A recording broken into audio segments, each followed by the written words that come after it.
Regresamos a Noticias Express a través de la pantalla de CNN Chile. Les hemos comentado en nuestros informativos, ¿no?, cómo permanece el debate por la aprobación de la norma que elimina el Senado por el Pleno de la Convención Constitucional. Y queremos hablar precisamente de este, pero además otros temas, y para eso vamos a tomar contacto con el senador de la Democracia Cristiana, Iván Flores. Senador, muchas gracias por esta conversación con CNN Chile. Buenas tardes. Buenas tardes, Jacinta. Muchas gracias por este contacto. Senador, estaba leyendo algunas declaraciones suyas de las últimas horas en las que ha manifestado su crítica y cuestionamiento también a esta eliminación del Senado y su reemplazo, ¿no?, por esta Cámara de Regiones. ¿Qué es lo que no le convence de esto último y también por qué este cuestionamiento? La verdad, Jacinta, es que el Senado es una parte de la incomodidad que se ha generado en estos últimos días. Pero antes de eso, si usted me lo permite, en un segundo quiero zanjar mi postura personal, porque todo el proceso constituyente que parte con el plebiscito surgió justamente del Congreso Nacional. Los alcaldes intentaron hacer un plebiscito, pero no tenía respaldo legal. El presidente de la República en ese tiempo, el presidente Piñera, nunca quiso subirse al proceso constitucional, y lo hicimos el presidente del Senado y yo cuando era presidente de la Cámara. Nosotros iniciamos, por lo tanto, yo siempre he creído en que es necesario tener una constitución paritaria, una constitución que mire un futuro distinto, una constitución legitimizada. Por lo tanto, no soy ajeno a este proceso y siempre le he puesto no solamente el corazón, sino que le he puesto todo el entusiasmo para respaldar el proceso. Eso para que fijemos el marco. He venido siguiendo muy atentamente, Jacinta, lo que ha ocurrido en las últimas semanas, y mi preocupación va por dos carriles. Lo primero es que les queda muy poco tiempo a los convencionales para poder cerrar la propuesta que tienen que hacerle el presidente de la República. Y segundo, lo aprobado un poco a la carrera y que está tocando a distintos poderes del Estado o también al mundo privado, está generando incomodidades porque no se sabe bien cuál va a ser finalmente la redacción final. Y aquí vuelven a haber dos escenarios. Uno, que guardemos cautela, guardemos prudencia respecto de nuestras opiniones cuando en realidad todavía no es un proceso que termina. Sin embargo, lo que han resuelto sí es preocupante. Y quiero descolocarme de una posición de hoy día senador y por lo tanto incumbente en el Senado. Me preocupa muchísimo lo que está pasando con esta suerte de incoherencia en algunas materias aprobadas. Por ejemplo, en el caso del Congreso Nacional, que es fundamental para el contrapeso político del gobierno, cuestión que hoy día nosotros hemos venido reclamando por décadas, el hiperpresidencialismo, porque es el presidente de la República el que hace las tablas del Congreso, lo reclamamos y durante el estallido nos saltábamos esa exigencia constitucional haciendo sesiones de noche, porque haciendo sesiones extraordinarias, nocturnas, nosotros eludíamos la presión del gobierno para poder hacer nuestra propia tabla. Y resulta que hoy día las mociones parlamentarias quedan eliminadas y el presidente queda con un tremendo poder, con un Congreso Nacional completamente desmejorado. Primero, se aprueba esta Cámara de las Regiones y se rechaza todo el contenido. Nadie sabe cuál es la orgánica, cuáles son sus atribuciones, cuáles son sus alcances. Y el Congreso de las Diputadas y los Diputados, que sería la única Cámara política, hoy día la única función que tiene es la de fiscalizar, que ya la tienen, hoy día la tienen. Entonces, toda esa incertidumbre que está generando el no saber exactamente cuál es el diseño institucional, sino que se van aprobando cosas de manera bastante inorgánica, nos preocupa. Lo mismo pasa con el Poder Judicial, lo mismo pasa con el mundo privado. Por ejemplo, ya las radiodifusoras y los medios de comunicación se están quejando de sus derechos de propiedad hacia la señal radial o propiedad a los derechos de autor, en el caso de los creadores. En fin, mira, lo que no puede ocurrir es que la convención finalmente sea un enfrentamiento entre algunos convencionales del Partido Comunista con el Frente Amplio. Yo creo que hoy día tiene que haber unidad y por sobre todas las cosas tratar de responderle lo que la ciudadanía ha venido planteando a través de sus propuestas, a través de sus intervenciones. ¿Senador? Ahora es el momento de empezar a cerrar. Senador, ¿pero qué responde a quienes sí defienden esta modificación y esta eliminación con la concentración de poder que a veces se da en el Senado o u otro punto que lo hemos visto en los últimos años y anteriormente también, que es el largo proceso que tiene la aprobación de una ley y su discusión, a veces el entrampado proceso, porque ahí hay un problema también a solucionar. Jacinta, mira, para mejorar la efectividad y la eficiencia de una institución no es necesario desmantelarla ni desarmarla, ni crear algo totalmente distinto. Lo digo porque lo hicimos. En la Cámara de Diputados teníamos una cierta productividad. Cuando decidimos disminuir los tiempos de debate, cuando decidimos organizar de manera distinta la tabla, cuando decidimos concentrarnos en tareas legislativas por sobre otras tareas que también son del Congreso Nacional, aumentamos 4 veces la productividad de la Cámara de Diputados durante el estallido hasta el día de hoy. Yo mismo he sido crítico del Senado producto de el desacople que existe entre los proyectos que se debaten en la Cámara y los proyectos que se debaten en el Senado.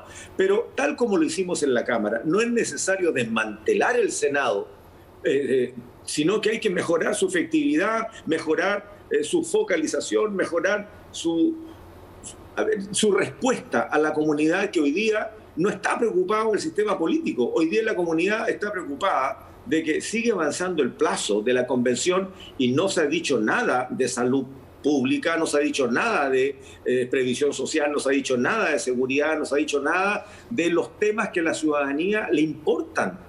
Esos son los temas que la ciudadanía reclamó durante el estallido y resulta ser que todavía no escuchamos nada sobre medio ambiente, algunas cosas aisladas. Entonces, preocupa que hoy día el debate público sea producto de cómo se reparte el poder entre el legislativo y el ejecutivo y no se esté preocupado de garantizar los derechos de las ciudadanas, de la familia, de las personas. Bueno, en este caso, Jacinta, y contesto muy francamente la pregunta, a mí no me gusta que haya desaparecido el Senado y por favor, créame que me salgo de mi condición de incumbente, de senador hoy día. Porque al final el Senado puede llamarse de distintas maneras. Lo importante es qué es lo que va a hacer la Cámara Territorial, cuáles son sus alcances. Hoy día, si nosotros pudiéramos mejorar la efectividad del Senado como lo hicimos en la Cámara, podríamos estar trabajando de una manera completamente distinta con un gobierno, sea la misma pinta política de la mayoría de los parlamentarios o no, podría trabajar también de una manera distinta. El Estado se puede organizar y ser efectivamente capaz de dar una respuesta más eficiente a la gente. Ese es el foco. A mí no me molesta que le cambien el título, pero sí me preocupa mucho que hoy día no sepamos qué es lo que va a pasar con el Congreso Nacional, que es el contrapeso natural del gobierno cualquiera sea. No puede haber un presidente de la República omnipotente resolviéndolo todo. Entonces ya no queda mucho tiempo y este es un llamado a la convención. Hay que concentrarse en los temas relevantes, hay que alinear las materias porque si no va a quedar una defecio que nos preocupa. Y en ese escenario, toda la voluntad para poder colaborar, ¿no? Toda la voluntad para poder colaborar. Y en ese sentido, y con esta votación y con la información que usted dispone y que recientemente también decía le gustaría tener más el 4 de septiembre, su voto, ¿apruebo o rechazo? Bueno, yo de verdad no tengo ningún problema para manifestar mi opinión, nunca he tenido inhibición en ese sentido. Pero primero hay que conocer, Jacinta, cuál va a ser el documento final, porque lo que tenemos hoy día son chispazos de información y no sabemos efectivamente qué es lo que va a salir. En ese momento, responsablemente, diremos lo que corresponde hacer. Me encantaría decir con mucha convicción, apruebo, porque hay una buena constitución hecha por la diversidad de Chile. Pero no me voy a perder si es que el instrumento es malo. Si lo que se ha planteado no sirve, claramente también voy a manifestar mi opinión. Pero es muy pronto todavía para hacerlo. Todavía existe un tiempo y si los convencionales se aplican, se ponen de acuerdo y alinean los temas que a la gente le interesa, entonces, bueno, vamos construyendo esta respuesta, ¿no? Ahora, veremos qué pasa. Yo creo que los próximos días son clave, no deberían haber distractores en esto y los convencionales tienen que de verdad aplicarse más allá del personalismo, más allá de la ideología política personal o del partido que representan. Concéntrense en Chile, concéntrense en la demanda de la ciudadanía, en lo que la señora de la población espera, en lo que un ciudadano en situación de discapacidad espera, en lo que los pueblos originarios esperan. Porque hasta ahora, por ejemplo, se terminó la paridad, pues. Se eliminaron todos aquellos artículos de paridad. Entonces, no entendemos finalmente cómo se va a poder arreglar, se va a poder ordenar, se va a poder colocar los temas de tal manera que efectivamente podamos tener una constitución que le sirva a Chile. Esa es nuestra única preocupación. Lo del Senado, bueno, yo creo que habrá que definirle una tarea que sea relevante para Chile. A mí no me gusta, el Senado es una institución súper importante, es el contrapeso político del gobierno junto con la Cámara, y entre las dos cámaras, una revisora y la otra es la Cámara de inicio de los trámites, y eso también es bueno. Lo que hay que hacer es ponerle más efectividad, más rapidez, más asertividad en la respuesta que tienen que hacer. Claramente, senador, tiene que haber un cambio en el Congreso Nacional. Senador Flores, llevándolo a otra materia, en un tema también que se está discutiendo ampliamente, sobre todo en las últimas horas, en la antesala de lo que va a ser esta votación en la Cámara de Diputadas y Diputados de esta nueva propuesta de retiro de los fondos de pensiones, este llamado quinto retiro. Usted ha dicho que si esta iniciativa, la del quinto retiro, la moción parlamentaria no completa, pasa al Senado, usted la apoyaría. ¿Qué es lo que no le convence de esta propuesta más acotada que ha anunciado el gobierno? Jacinta, qué buena la pregunta, porque la verdad es que nos han estado presionando por todos lados, para decirlo con franqueza, pero... ¿A qué se refiere con eso, que lo han estado presionando de varios lados? O sea, las conversaciones de pasillo, los acercamientos que hay entre autoridades del gobierno y nosotros, en fin, pero ¿cómo van a votar el quinto retiro si esto va a generar inflación? Y ¿eso se lo han dicho desde el gobierno a usted? Sí, claro, si uno se encuentra cada rato con toda la gente. Entonces, lo que pasa es que la propuesta hoy día del gobierno sería iluso, sería muy inocente pensar que no va a generar inflación si va a entrar en el mercado. Este pago por subrogación de las deudas que tiene la ciudadanía en las casas comerciales va a permitir que la gente vuelva a comprar las cositas que necesita, pero el foco aquí es otro. Y en esto no da respuesta al proyecto del gobierno. El foco es que hubo miles de MIPYMES que no lograron sobrevivir a la pandemia. Yo mismo la semana pasada quise ir a comer una pizza en Valparaíso, en un localcito que le tenía buena mano. Y cuando llego estaba cerrado. Y me dice un vecino, no sobrevivieron a la pandemia, ya había otra cosa. ¿Cuánta gente intentó salvar el negocio y lo perdieron? Esa gente hoy día no tiene ningún instrumento, porque no están bancarizados, porque no son sujetos de crédito, no tienen ningún instrumento disponible para volver a enderezarse. La única esperanza que tienen es el quinto retiro. ¿Cuántas familias todavía tienen un empleo precario que no han podido recuperar en lo que tenían? Entonces, yo apunto hacia eso, y el proyecto del gobierno no lo resuelve, porque el paso burocrático a través de Cercotec o de la Corfo no lo resuelve. Recordemos que las instituciones le van a pedir, para empezar, el registro social de Gore, pero después le dicen, llena el formulario, presente el proyecto, le vamos a evaluar el proyecto, pero como son tantos, nos vamos a demorar varias semanas, y pasado el tiempo, y la respuesta no está. Y capaz que le faciliten un crédito o no le faciliten un crédito. La gente necesita su plata ahora para prepararse para el invierno. Por esa razón, siendo el proyecto del gobierno un mal proyecto, yo he dicho, hay miles de personas que necesitan el último empujón, y ese empujón lo van a tener con el proyecto original del quinto retiro, que es un retiro voluntario de hasta 2 años, 100% para la gente que tiene enfermedades catastróficas o que estén en el listado Ricarte Soto, o para los que lamentablemente tienen enfermedades terminales. Y además también incorpora la pensión alimenticia. Entonces, yo creo que esto es lo que se necesita. Mira, lo que va a venir en términos alimentarios, por ejemplo, y lo hemos estado trabajando en los últimos días. Hoy día en la mañana estuve toda la mañana en la Universidad Austral revisando con un grupo de técnicos, de economistas agrarios, gente que maneja muchos números, y estamos muy preocupados de lo que viene en términos de disponibilidad de alimentos y precio de alimentos. Y entonces, senador, la gente no puede estar así nomás. Sí, sobre eso mismo, claro, le quiero preguntar, pero más adelante, pero quiero focalizarme también con el tema de la inflación que se ha advertido en parte, en gran parte, incluso lo decía el ministro también de Hacienda, se ha visto influenciada por el tema de los retiros, en un contexto internacional ya donde vemos el alza de los productos marcado por la pandemia, ahora por una guerra, y en el caso particular de nuestro país se da también el tema de los retiros. ¿Qué pasa con eso, con las proyecciones también que se hacen a futuro y, por cierto, con los niveles que hemos ido conociendo en los últimos meses? Porque los expertos y hasta desde el Ministerio de Hacienda advierten que esto puede ir aumentando si es que se aprueba esa propuesta de quinto retiro. Yo creo, Jacinta, y en base a los números que nosotros también hemos trabajado con gente experta, es que si no hay un quinto retiro, la inflación va a venir igual. Tenemos una dificultad en el abastecimiento internacional de comida.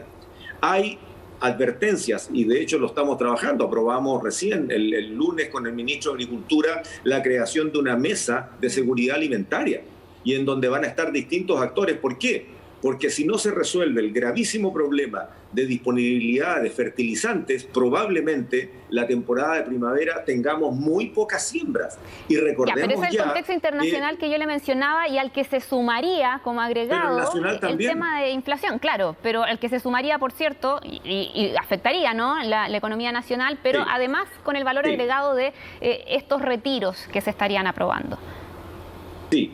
Yo creo que, bueno, no hay que ocultar la posibilidad de que efectivamente, dependiendo de la cantidad de dinero circulando, efectivamente hay una presión sobre la oferta, sin duda. Pero va a haber inflación de todas maneras. Y la pregunta es, si la gente no tiene platita extra, estoy hablando de esas personas que perdieron su actividad económica o los que no han podido recuperar empleo y hace 8 o 12 meses que no cotizan, esa gente no tiene nada. Nosotros lo que estamos diciendo es que dejémosle la libertad a la gente. La gente, fíjate, en los primeros 3 retiros, no se dieron fiestas. El 40% fue para pagar deuda, el 30% para comprar comida, y el otro 30% lo dejaron para un colchoncito para cuando las cosas apretaran más. Así han sido todo el comportamiento de los retiros. Yo no veo por qué este tendría que ser distinto. Lo que pasa, senador, claro, es que se registra, por ejemplo, una inflación del 9% y se proyecta una del 15% si es que la eventualidad se aprueba, ¿no?, este quinto retiro, o sea, un incremento mayor. Yo creo que es una exageración. ¿Sabe, Jacinta? Primero, apretemos un poquito la mano a las cadenas de supermercados y a las cadenas de ferretería y al retail. Es escandaloso cómo han subido los precios de los alimentos. Acabamos de hacer una presentación a la Fiscalía Económica para que revise por qué está subiendo el precio del aceite. No es solamente porque el girasol de Ucrania o los granos de Ucrania están llegando con dificultad o no están llegando derechamente a Europa. ¿Por qué no tenemos la urea producto de la transformación del petróleo en Rusia? Yo iría mucho más acá. Y el más acá significa que la gente hoy día tiene dificultades para prepararse, para enfrentar un futuro que de todas maneras nos va a sorprender con alza y con algunas escaseces. Entonces, lo que yo digo, el proyecto del gobierno igual va a entrar al mercado, igual va a generar dinero circulante y por lo tanto igual va a presionar a la oferta. La diferencia con el quinto retiro original es que se le da la libertad a la gente que necesite y no focalizado en que hay que demostrar que es una persona en tal y cuales condiciones y son los únicos autorizados para hacerlo a través de un pago subordinado, a través de un pago subrogativo que las AFP están diciendo que no están disponibles para hacer. Entonces también hay una improvisación allí.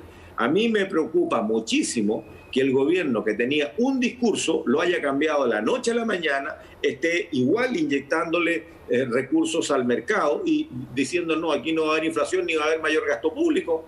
Si va a influir en las pensiones futuras, también lo sabemos. Entonces yo lo que digo es, derechamente, hay mucha gente que lo necesita y si la Cámara de Diputados el próximo lunes aprueba los proyectos de quinto retiro, yo voy a votar a favor cuando llegue al Senado. Senador, por último, usted ya mencionaba, ¿no?, esta propuesta de este plan de seguridad y soberanía alimentaria en medio del contexto que ya estábamos revisando, ¿no?, el tema de la inflación y, por cierto, la crisis en el abastecimiento de la cadena internacional. ¿Cómo funcionaría también esta propuesta en la práctica y en estos momentos también bastante sensibles que estamos viviendo? Muy sensible, Jacinta, muy sensible. Hoy día en la mañana revisábamos algunos precios y la verdad es que comprar un kilo de porotos o un kilo de lentejas en el supermercado a 3.000 pesos o más y encontrarlo en la feria todavía 1.500, 1.800 pesos, primero uno dice, a ver, un momentito, ¿cuánto valor le están agregando a esta gente para cobrar el doble? O sea, aquí tenemos un problema y por esa razón fuimos a la Fiscalía Económica para que la Fiscalía investigue este abuso a nuestra manera de ver que están teniendo las grandes cadenas de supermercados. Lo segundo es que vamos a tener que ver cómo, y ya lo estamos conversando con el Ministerio de Agricultura, agregar al Ministerio de Economía, al Ministerio de Hacienda, del cual depende el Banco Estado, para intentar hacer lo que ya acordamos con el Ministro de Agricultura, un FOGAPE agrícola para que los pequeños agricultores, que si no logran tener fertilizante a tiempo no van a poder sembrar, los medianos agricultores y también los más grandes, porque hoy día, fíjese Jacinta, que la tonelada de urea costaba 300.000 pesos, hoy día cuesta 1.100.000. Lo más complicado es que la respuesta es no hay. Y cuando le pregunto a un agricultor, ¿y cuándo va a llegar? No, si lo que va a llegar ya está vendido y no sabemos si va a llegar más. Primera cosa. Lo segundo es lo que preguntan el resto de los productores. Y el resto de los productores hoy día, que recibe un pequeño apoyo del INDAP, que dicho sea de paso, hace 5 o 6 años que no tenía un peso más de aumento en su presupuesto, la verdad es que antes compraban una cierta cantidad de insumos para producir y hoy día pueden comprar un tercio. Y no hay respuesta. Lo que estamos pidiendo nosotros es que le den más presupuesto al Ministerio de Agricultura para que se focalice en la gente que produce alimentos para Chile. Mira, hoy día, en este momento, estamos aumentando las importaciones de los granos básicos y lo estamos importando de una manera tremendamente preocupante. Siempre en los últimos años, en los últimos 6, 7 años, importábamos más o menos el 50% del trigo y casi el 70% del maíz. Con el maíz se hacen todos los alimentos concentrados para producir huevo, carne de pollo, carne de cerdo, leche, etcétera. Con el trigo ya sabemos lo que se hace, ¿no? El pan, las pastas y eso. Y resulta que en este momento estamos importando más del 60 y tantos por ciento, 64, 65% del trigo, y estamos en el 90% del maíz. O sea, con la producción chilena, si la llevamos a meses, tendríamos, juntando toda la producción chilena de trigo, solamente tendríamos para alimentar a Chile 4 o 5 meses con suerte. Los otros 8 meses o 7 meses tenemos que importarlo. Con el maíz es mucho más complicado, porque estamos importando casi todo. El aumento en la importación de las papas, el aumento en la importación en todo orden de alimentos, en caso de arroz, sigue subiendo. O sea, estamos produciendo menos en Chile y por lo tanto dependemos cada vez más de lo que se produzca afuera. Y ya sabemos lo que está pasando afuera, con el cambio climático, con también problemas sociales, con las dificultades que han tenido con el COVID para sembrar, la falta de crédito, la falta de mano de obra. Claramente están subiendo los precios internacionales y nosotros hemos venido dejando caer la producción nacional y todavía tenemos algunos empresarios que se dan ciertos lujitos de lucrarse con la situación que nuestro país ha vivido. Si no, miremos los balances nomás de Jumbo, miremos los balances de esas grandes empresas, cómo han tenido las utilidades que tuvieron en estos 2 últimos años de pandemia. Han sido increíbles, pero increíbles. Y esa es una cuestión que tiene que parar. Senador. Sí, hemos llegado ya al término del programa y queríamos agradecerle, por cierto, esta conversación y todo este análisis también que hemos hecho de este tema y varios también de la contingencia nacional. Lamentablemente se nos ha acabado el tiempo, pero le agradecemos esta comunicación con CNN Chile. Que esté muy bien.